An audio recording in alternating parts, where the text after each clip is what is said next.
Praise the Lord. இந்த நாளிலும் நம்ம தியானிக்க வேண்டிய வேத வசனம் என்னன்னா, லேவியராகமம் 25வது அதிகாரம் 18வது வசனம். என் கட்டளைகளின்படி செய்து என் நியாயங்களை கைக்கொண்டு அவைகளின்படி நடக்க கடவீர்கள், அப்பொழுது தேசத்திலே சுகமாய் குடியிருப்பீர்கள்.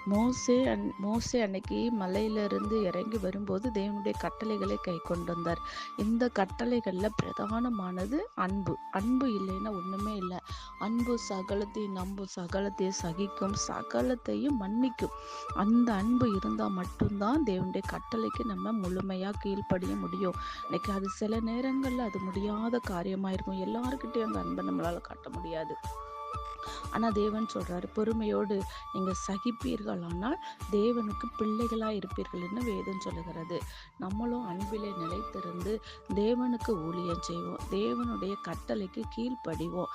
அப்பொழுது தேசத்தை நம்ம சுதந்திரிப்போம். விசுவாசிப்போம். இயேசு நாமத்தினாலே ஆமென்.